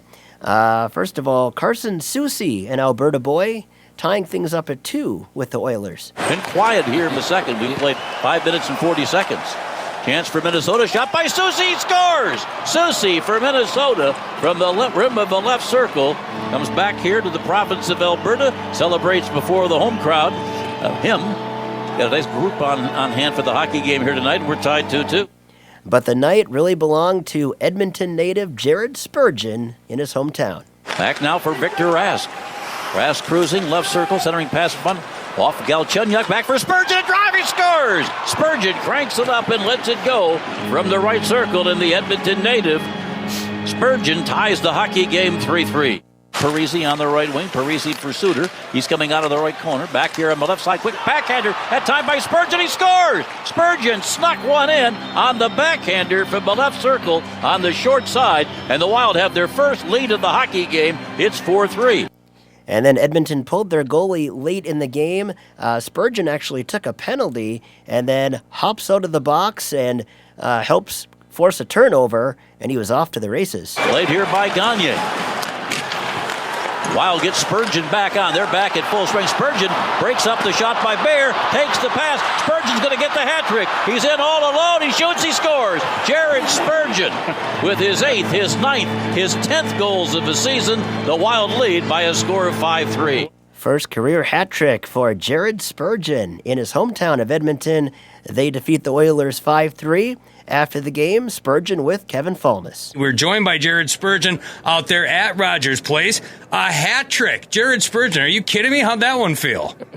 Pretty special, especially to be here at home in front of a lot of friends and family and have my grandma's watching. And it's pretty special. And on the dad's trip, you know your dad's there, and like you say, this is very close to your hometown, so a lot of family and friends are there, but to do it on the dad's trip, that's pretty neat, Jared. Yeah, I think as a team, we came out slow, and then we took it from there, and I think it was a great battle, but that's a huge 2 points. Tell me about your second goal. The first one was one thing, and the third one into an empty net. The second one, did you just fling it on goal and hope for the best, or did you see some daylight there? No, that Suits made a great play to get it across to me, and I saw a body in front and just tried to throw it there and hopefully create a rebound, but I was fortunate enough that it went in. How about the nice roll you guys are on? You couple up this victory with the win over the Canucks on Wednesday. Suddenly this team is catching fire at the exact right time. Yeah, every game means a lot to us. We're trying to get back into that playoff picture, and when other teams are winning, you have to win as well. So we took care of the one tonight and the other one on this road trip, so we got to continue that when we get home. I've asked a couple of the forwards this question. I'm going to ask you because I don't think I've had a chance to ask any of the defensemen. They made the change behind the bench on Friday. You've had a couple of games now under your belt with Dean Evison calling the shots. Has much changed for you guys as far as strategy goes or from a defensive structure? I think we're just trying to be a bit more aggressive from what we were playing in the past, and I think as a whole we have some good skating players and also some big bodies that can hold on to the puck. So if we can turn pucks over in their end and hold on to it, that's where we're going to be successful. Couple of impressive victories, Jared. How do you keep it going now on Sunday against the defending Cup champion St. Louis Blues? Well, I think we just have to continue working hard. It hasn't been very fancy or pretty. We're just working hard. Every line's going, and we're all committed. I saw Parisi fish that puck out of the net, your hat trick goal. What are you going to do with that puck? I'm not really sure. Maybe use it on the pond or something. No, I'll put it somewhere special. I bet you will. Congrats, Jared. Thank you. Thanks for having me. And that's Jared Spurgeon talking with Kevin Fulness after Spurgeon's hat trick in his hometown of Edmonton, helping the Wild to a 5-3 win over the Oilers last night. And by the way, Sheldon, I don't know that I've seen somebody tap in an empty netter quite as lightly as Spurgeon did. He did not want to miss that empty net. Well, hey, it's a hat trick in your hometown. Yeah, you're going to make sure of it. That's right. Wild and the Blues on Sunday. We'll have it here for you on KOZY. 6:15 pregame, 6:30 start. The Wild 3 points out of a wild card spot as of today. And finally, quickly before we go to break, it is the 40th anniversary today of the Miracle on Ice, USA over the USSR in the Olympics. And one of the members of the team, Mike Ramsey, says that he was exhausted after being on the ice for the final seconds of the Miracle. It was a long shift. I think it was about a minute 30 when the start of the shift. and we were just trying to get the puck out of our end. And actually, I would like to change because I was buckled. We didn't get the puck too far past the blue line. There was no chance of getting off the ice. And I still remember Mark Johnson was the one. He passed the puck to me behind the net. I was hoping he would go the other way with it because I was tired. I was kind of, don't give it to me, don't give it to me, don't give it to me. And then he passed it to me, and I couldn't adjust to the puck, and I just chased it up the boards and ran into, I don't know what Russian player it was I ran into, but we were just kind of in survival mode there for the last 20, 30 seconds. I was tired. And Ramsey on his coach, the late Herb Brooks. He was a motivator. He knew which buttons to push to get guys to play. He had a vision on the game, and it was a little bit different than other coaches. Obviously, with our team, he instilled a little different system than we were used to playing, and I think he picked his personnel to play that system, and obviously it worked out. And finally, Ramsey on the movie Miracle, starring Kurt Russell as Herb Brooks. I think they did a great job with the movie, and like I said, obviously it is Hollywood, and they did take some liberties with some of the stuff, and obviously a lot of the movie was about Herb a lot, and some of the things that went on with Herb, we had no clue if it happened or didn't happen. So except some of the stuff that Herb was doing in the movie, but I liked the movie, and I think it brought a whole generation that knows the '80 Olympic team. Because if they didn't do the movie, I think it might have died out a little bit. But kids that see the movie, hockey teams watch the movie on the bus, and so I said it's brought in a whole new generation that likes the '80 Olympic team. Mike Ramsey, one of the members of the '80 Miracle team. Did you see the movie, Sheldon? Multiple times I have seen the movie. Even if it's not all completely correct, I think it captured the essence of that run. Interesting side note, Grand Rapids Radio, KOZY, one of the very few media outlets anywhere in the United States that had the game on live. It was on tape delay on ABC TV, and Grand Rapids Radio, Larry Johnson pulled strings, figured it out, got a CTV, Canadian TV audio feed on the air on KOZY. We had it live, one of the very few places it did. Great stuff, great stuff. Again, 40 years ago today, the Miracle on Ice. We will take a quick time out, be back with Deer River Boys basketball on KOZY. I'm Andy Klocko. And I'm Tasha Klocko. And we own and operate Klocko Brewing Company. And at the brewery, we have a tap room where people can come in and buy beer to go or sit down and have a pint. We also have craft soda and tea for non-beer drinkers as well. We work with Wayne Bruns. He's our commercial loan officer. More like family now, and our biggest supporter in personal banking. Yeah, we have our personal banking, Kasasa, and the Saver account. Oh, love it. Yeah. We're like family, and definitely a great partner to have. All the folks up front have always been extremely helpful. Melissa and Tyler especially, see them on a weekly basis. Yes, right. Woodland, to us, came very highly recommended from multiple people in the community. Kind of hit it off with everyone right away, and sort of felt like the right thing. Member FDIC, Equal Housing Lender. That's the Woodland way. It's the Taste of Summer Produce Sale. Hi, this is Nate, store manager of Super One South. Stop in this week and pick up your choice of delicious fresh fruit. 1 pound of fresh strawberries, 6 ounces of Driscoll's raspberries, or 1 pint of blueberries, only 2 for $5. Whole seedless watermelon are only $3.99 each. How about delicious nectarines, peaches, or seedless red or green grapes? On sale this week, $1.99 a pound. It's the Taste of Summer Produce Sale. Super One Foods, proud to be a part of your community.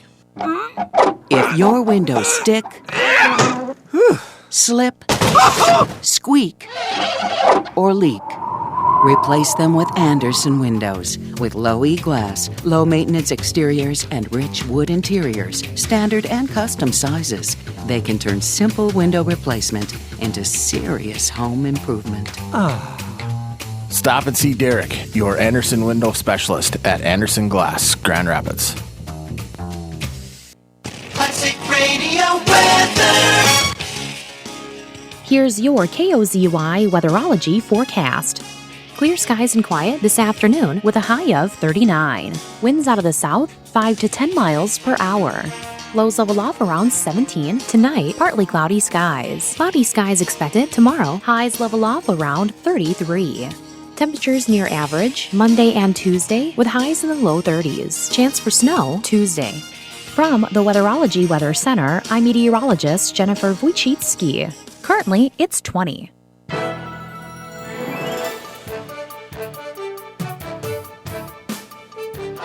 Ty Morrison for three from the top of the arc, buries it for the Warriors. Morrison, primarily a slasher and a driver, but it can shoot the ball from deep too. Full court pressure employed here still by the Spartans. Wakanabo again an NBA length three. That's the second one he's buried from way downtown. He looks like he's almost out of bounds and just nothing but net. Unbelievable. Ryer to the top of the arc, wide open, nothing but net. What a pick. Created so much space for Ryer, and he makes him pay. Some sounds from the Deer River boys basketball season so far. Welcome back to the Sports Issue on KOZY. Joe Gigliotti with Sheldon Willis, and we're happy to welcome in Warrior boys basketball. And we've been waiting a while to get Warriors basketball on. I know Coach Olson said, let's do it closer to playoffs. Let's do it closer to the end. And what we did is we bring them in after they were in International Falls last night. So these guys didn't get in till midnight, and we got them up early on a Saturday. I don't know if they'll forgive us for that. We're probably going to pay for that. But we're joined by Colton Magnuson, Ty Morrison, Mikhail Wakanabo, Blake Fox, and head coach David Olson. You notice how I did that so quickly? I did your trick and wrote it down. Well done, my man. So you're taking it to the next level here. So we'll start with you, Colton, being you're right here. Lead up to the mic, and you're one of the seniors that's here, right? We got two seniors and a junior and a sophomore. Is that what? One senior and a junior and two sophomores. One. You're okay. So you're the only senior we have here. A fairly young Deer River team. What did you think as practice started, and has it been a little different, bringing some of the younger guys along, or has there been experience coming back? You expected a pretty good year. Lean right up into the mic for me. Thanks. Playing with these guys for a long time, when I was younger too. Seeing them grow, I knew it was going to be a good season because I know that these three can all play basketball at a high level. And you're breaking in a new coach, Ty. How did that go early on? And talk a little bit about some of the changes there. Early on, it was kind of a struggle for us, but as we adapted to it, it's been really good, honestly. And anything different style-wise or practice-wise that Coach Olson has brought? More aggressive and just like a faster pace that goes on. And Mikhail, did I see something that you've now broken the single season record for 3-pointers for Deer River? Yeah. And you're the sophomore that's here, or the junior? Sophomore. You're a sophomore. So were you given permission to shoot from downtown right from the first game? Coach Olson said, just let it fly. Always. Last June, I told him let her fly. When you first saw him, I saw him one time. That's all it took, and I said that boy's a star. And I know when I've talked to our Deer River play-by-play announcer David Mooney, he says, Wakanabo, he just lets it go from anywhere. Is there any place after half court that you're not confident in catching and shooting? No. Fine shooting anyway. And Blake, talk a little bit about how this season has gone, and what are you, 15-8 now? Yeah, I think so. Yeah. And you get a big win last night up at I Falls. Those used to be huge rivalry games. I don't know if you remember as a middle schooler. Yeah, I remember going to watching all those games and in the playoffs too. And now that you're not in the same section, being you're down in Single A, is it still a big rivalry? Do you still take some pleasure in going and beating the purple? Yeah, always, especially like back from football too. Last night felt really nice. Oh yeah, you had a little score to pay back from the football season, didn't you? It was one of the games you wanted to forget out of a great football season. Yep. And what has been the strength of this team, or what's been the biggest improvement from last year to this year? I think we've all just come closer together, like bonded more, I guess. I don't know. And new coach, new system. Just So Coach Olson, this is your first year coaching here at Deer River, but you'd been a head coach at Northholm, right? I was for 3 years up in Northholm Kellier. Yep. Well, and then you said 5 years assistant at Big Fork before that? Yep. In my younger 20s, I was a JV coach there for 5 years and did a lot with the elementary program up there too, and elementary in Northholm, and now in Deer River. Well, I was going to say, you don't look old enough to have 8 years of coaching experience. I'll just... That's okay. I get it a lot. People say I look like I'm 24, and that's just fine. Do people underestimate you then? Or? Yeah, I'm 36. Okay. Yeah. So, no, he doesn't. He doesn't look 36. What do you? How old do you think he looks, Colton? So the first time I met him, I thought he was the same age as our assistant coach, Cole. Yeah, who's what, mid-20s? If that. Yeah. He's an old 22. He's an old 22. Yeah. So, with looking a little younger, did he have to work a little harder to get your respect early on? No, not really. Not really. He didn't have to work to get your respect, Mikhail, because he let you go shooting, right? Anyone who tells you to shoot is fine with you. Yeah. And I mean that is kind of how basketball's been going. I mean, you want the 3-point shot, 3 points and layups. Yeah, the game has changed over the years. I grew up in a continuity offense, and we always had a couple guys in the post, a lot of 3-out, 2-in stuff against zones. The game has changed, but it's because the players have changed. The NBA, I think, changed a lot of things with that style of basketball, and over the years the kids have watched. So they're watching Steph Curry, guys like that, and they practice that in their driveways, and they practice that in the gym, and now that age of guys is in high school right now, and that's what they're good at, and I think coaches need to recognize that and let them do it. Well, and so that mid-range 2-point jumper is almost it's an endangered species certainly in the NBA. Is it still a positive weapon sometimes in high school ball? I think so. I mean, that was my bread and butter growing up. But our philosophy is 3 are key. But that doesn't mean you can't pull up inside the key and hit that mid-ranger. We don't really like long 2-pointers. Okay. There's a lot of analytics that go into basketball these days. Taking a long 2-point shot is a low percentage. You might as well take 1 step back and make it 3 points. The efficiency goes up for points per shot. You get 3's worth more than 2. Well, that seems like pretty basic math. They teach you that in math class, right? 3 is greater than 2, Blake? Yes. So does everyone else have permission to shoot that 3-pointer in the offense as well, or are there people that say, everyone, not you? No, I think everybody on the team is able to shoot the 3 at some point. Ty, Mikhail's pointing at you, saying, "Not you. You stay inside." I disagree with that. Definitely do. So you have permission to shoot the 3 too? Yes. Yeah, you can step out. Are you the main inside presence though? No. No. Who's playing inside? Who's the post present? Logan David. Okay. And we said we're not going to dwell on the Northland game we had on the air, which was losing a big lead. But without dwelling on that, is that the biggest lead you've lost in your high school basketball career? And what did you take away from it? What was the learning experience from it? So the learning experience we got from that, it is the biggest lead we've ever blown from what I've seen.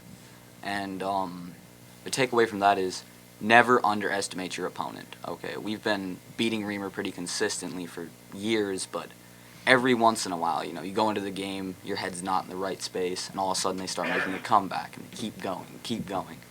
And we just didn't respond how we should have. And Blake, is that what you took it? Don't underestimate anyone. A good playoff reminder? Yes, and they just could not miss in the second half either. Props to them. They took good shots, couldn't miss, but we just got to play better defense and not let that happen again. Now, I'll go to better memories. You have Virginia again tonight, right? Yeah. in a makeup game, I presume. It looked like it was changed. But you had a great game against Virginia first time out. Is that the highlight of the basketball part of the season so far? No, not really. I don't think so. I mean, I just think just like beating the bigger teams, like too, like we just gotta like come out. I don't even know. Just play like exactly what Colton said. Go to the mic. If we go in there and we play our game and the shots are going down, which they do most of the time, we'll have a good chance and it'll be a great game to watch. And Mikhail, what's your memory about beating Virginia the first time? Oh no. Do you remember how many points you had in the game? No, you don't keep track of that at all? No. Well, we like that. He likes you. Sometimes scorers and 3-pointers know all their own stats. Yeah. What's really cool about this team is we got a lot of guys that can score, and they don't seem to care who it is each night. Because one guy will have 20 one night. We've had so many different leading scorers this year, and the guys, they really celebrate each other. And that's what's special about this team is the culture of this team. They're really close, and the vibes are good. We have great bench culture. We have the bench mob. If you watch the game, you'll see those boys waving towels and pumping their team up. A lot of those guys are part of our scout team. Day in and day out in practice, our scout team is just beating on us in practice, and Colton over there is part of that. He makes sure these guys are playing their top level the day before games to make sure that we're ready. And with that, just kind of going back to that Virginia game, we had lost to them 14 times in a row. It was a 7-year drought against Virginia, and that game was a really great game. We didn't even shoot well. We did not shoot well. We shot terrible from the outside. It was like I can't even say the number. We missed a lot, but we played defense and took care of the basketball. We go there tonight now too. Right. But I just remember at the end, I just ran down to the end of the bench, yelling with the bench mob, "It's over. The streak is over. It's over." And I know playoffs are just around the corner now. You got another week of regular season, then we got playoffs getting started the week after, Blake. And I know Northwoods has kind of been ruling Section 7 for the last 3 years at least, and been right at the top of state basketball, a couple state runner-ups. Have they come back to the pack a little bit and is a little more wide open this year? Yeah, Nashwauk's team is pretty good this year. There's I'd say 4 top teams in the section right now, between us, Ely, Northwoods, and Nashwauk. So you put yourself in that group of challengers for that 7A title. Yes, for sure. And Mikhail, what does it? I'm going to make you the coach right now. I don't care if you're the sophomore. Talk a little bit about the other 3 teams. You've played them all, right? No. Not Ely. You have not. That's right. I looked at your schedule and realized Ely wasn't there. What? I didn't play Northwoods either. Okay, and Northwood's still on the schedule before the end of the year? Yeah. Move right in, Blake says. See, thanks, Blake, helping me. That's why he's one of our leaders right here. Making sure it works out. So you've only seen Nashwauk out of the top teams so far. So just give me the scouting report on Nashwauk. What does it take? They're probably going to be the 1 seed. Well, depending, it could be Northwoods too because they have the tiebreaker. But talk a little bit about the Nashwauk team and what it takes to beat them. Well, they're pretty good. They're pretty fast. And big inside. Big. Now you have that quick release on the 3-pointer. You like that catch and shoot. Yeah. You say they're fast. Do they close out on you and get in your face quicker than most teams for that 3-pointer, or not really? No. That's not the problem. Ty, what does it take to go through and win the section? Just defense, rebounding, being very good at defense, and just being very aggressive at all times. Can't let up at all. And Colton, I know for most small school teams, you end up with a lot of multi-sport athletes. Does it help to have some football players on the team that have made state the last couple of years? Yes, sir. Logan David, one of our captains this year, was one of the better players on the football team. And the energy he brings every night and the physicality he plays with. He's not the most talented basketball player, but he plays as hard as he possibly can. he'll do everything he can to help the team. So, and you were on that football team as well, Blake. Do you sometimes talk a little bit about what it takes to win playoff games? You have that experience from football? I just feel like a lot of us know what it takes. Most people at our school play 3 sports because we kind of have to because it's such a small school. But yeah, we talk about it quite a bit, like just knowing that we have the experience to get there. Well, and you know, I talked to Grand Rapids coaches, and they all say, oh, it's great to have multi-sport athletes, but it's a lot harder to do it at a bigger school. At smaller schools, you actually do that, right, Ty? Yeah, very much. Like, I played 2 sports. Mikhail plays 1, but Blake plays 3. Actually 4. You play 4? 4 sports? What's the? How do you get 4 in? There's only 3 seasons. Too. Okay, so you tuck another one in there. And I asked if the Virginia game was your best memory. You said not really. What is the best memory of this year's season so far? I stumped you. I stumped you. What do you think, Colton? Your best memory? Best memory of this season is the change of culture that Coach Olson has brought to our team. We care about each other more on the court, off the court. We help each other in school, personal life, basketball, anything that we need, and that's the best part of our team. So what did it take to bring that kind of culture? And obviously the players have to be part of helping bring that about, Coach. Colton, you're going to make us all tear up here, but I put a lot of focus into culture. Just through my experiences, you can have the most talent in the world, but if you don't have culture, you don't have anything. And at the end of the day, I know that basketball is going to end someday for everybody. I mean, they might stay involved somehow, but they're only going to have this one time, high school basketball, even if they move on to play college basketball, because I did that too. It's not the same. And so I wanted to just try to get them to appreciate each other as much as possible. One cool thing that we started doing this year that I've never done before, I just kind of came up with it, but we feature a teammate every day in practice on the whiteboard in the gym.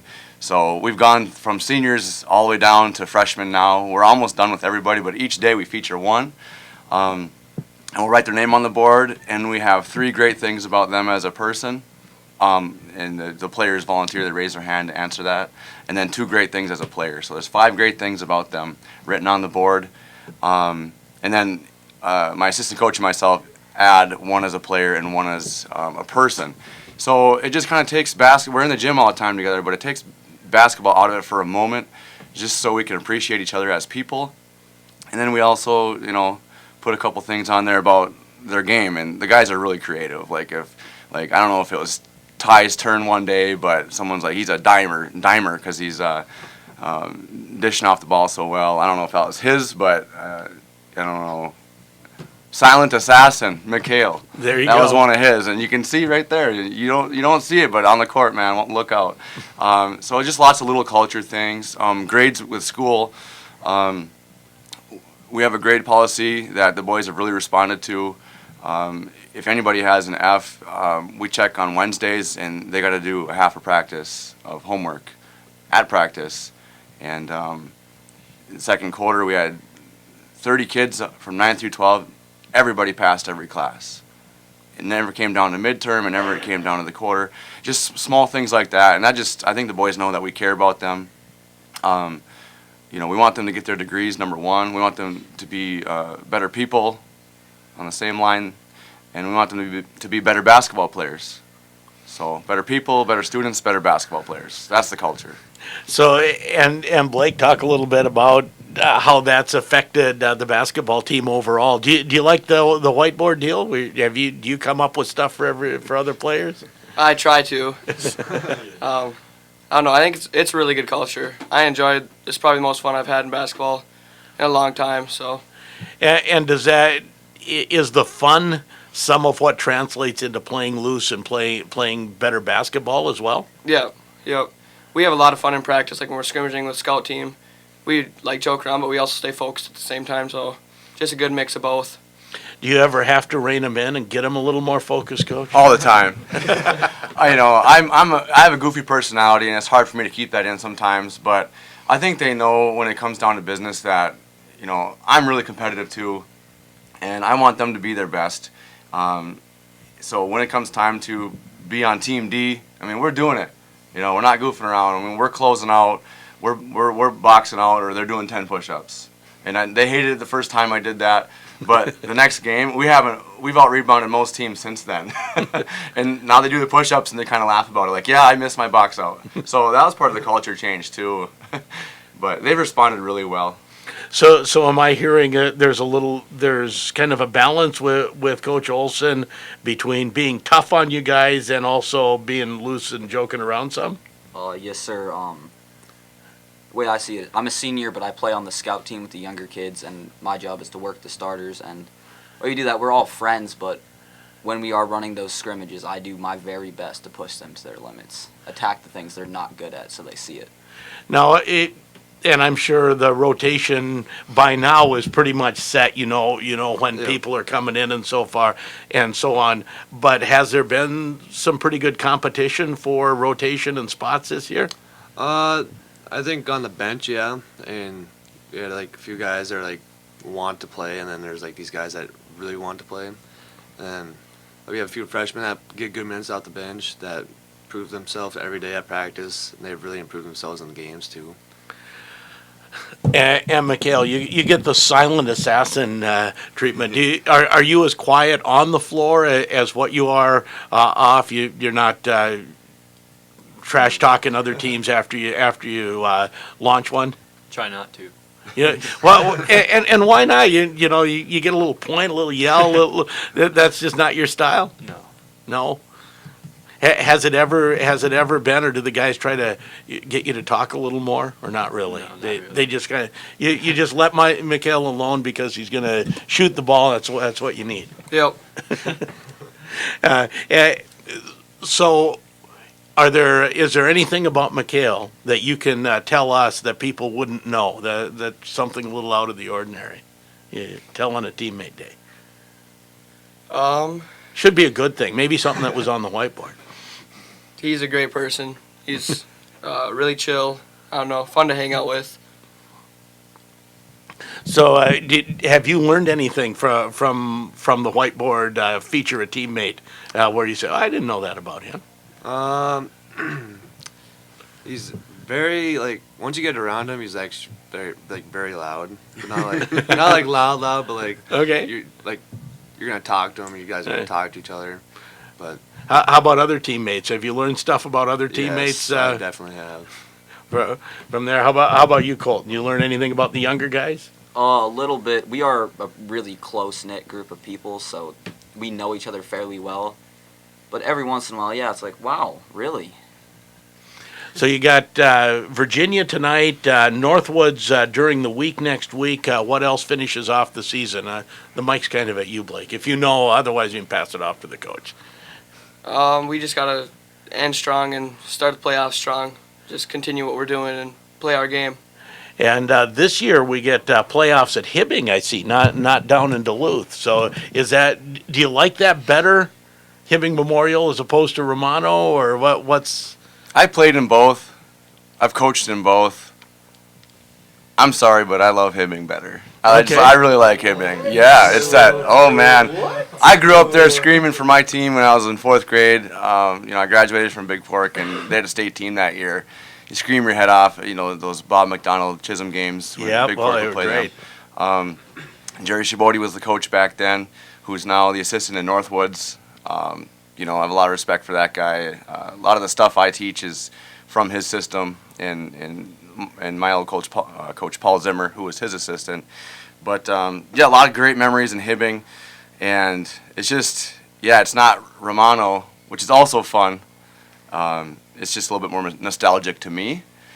But as far as playoffs, I just like to elaborate a little bit on that. The 4-game stretch we had started last night, and I told him I wanted to be playing playoff basketball. We got to be playing playoff basketball now. It's time. And last night we needed to show that we can not only allow teams one shot and then get the rebound, and we needed to prove our half-court defense. And these guys responded really well with a good week of practice, and it showed last night. International Falls, they've had some nice wins this year, and they've been very competitive. and I wanted us to go and prove that we could play any style. And we locked down half-court defense, and they were communicating really well. I heard people in the stands say they could hear you guys talking on defense, which hasn't happened all year, but they're getting it. So now we've got Virginia tonight. We're going to have to do the same type of thing tonight. Big Fork on Monday, our last home game. Senior night, parents' night, K-2 Pony League night. We're going to blow the roof off the place on Monday. So if anybody's listening, better be there. Get there early. There you go. Friday, we got Northwoods. And if we win that game, we can probably take the 2 seed still. And Ty, you were shaking your head. No, not Hibbing. You don't like that, or you just really like Romano? I really like their mono building since last year. Okay. It's like I just felt really good there, my shot. But I've never played in the Hibbing Memorial Building, so I really don't know what it's like there. Well, good luck. I know we have the Big Four game on the air, and then we'll be following come playoffs. So good luck, guys. All right. Thanks a lot for having us. And Deer River Boys basketball here on the Sports Issue. We'll take one more break and be back to close up shop on KOZY. McDonald's restaurants are staffed by great people, and right now they're looking for more of them. People with lots to offer, people like you. If you enjoy working with people and love to learn new things, they want to meet you. Right now, McDonald's is in need of workers for early mornings and late nights. McDonald's offers training, flexible scheduling, and competitive wages. To apply, go to the restaurant or online at mcdonalds.com.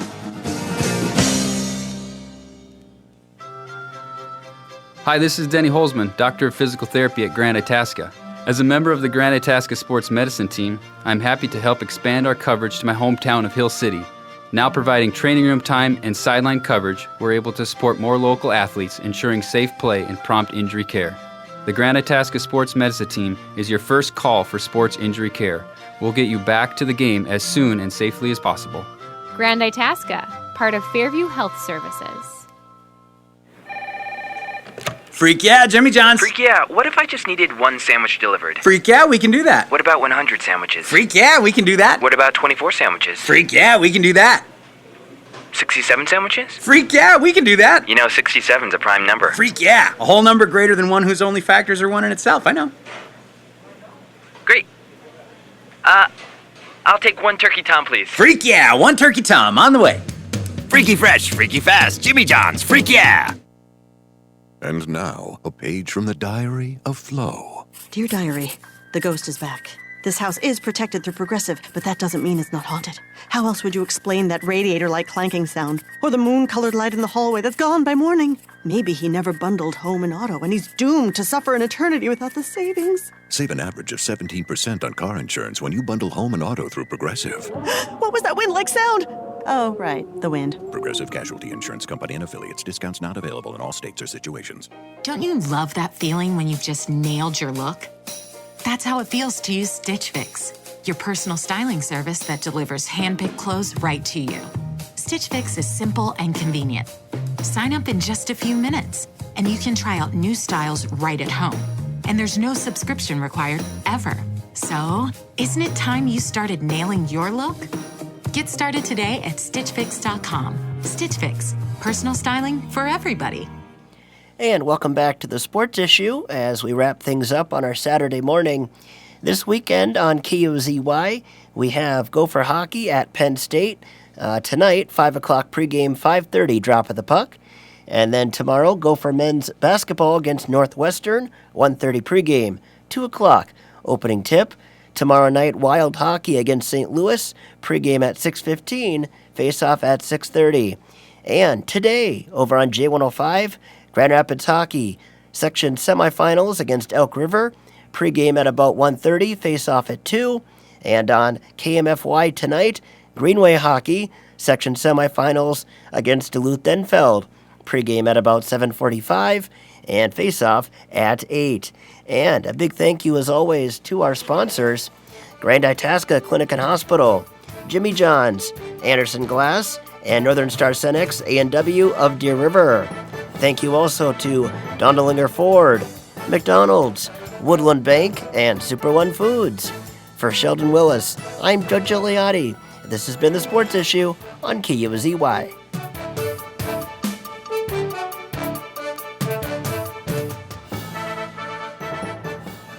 Classic Hit Radio, 1320 KOZY Grand Rapids, and FM 93.1. From ABC News, I'm Michelle Francis.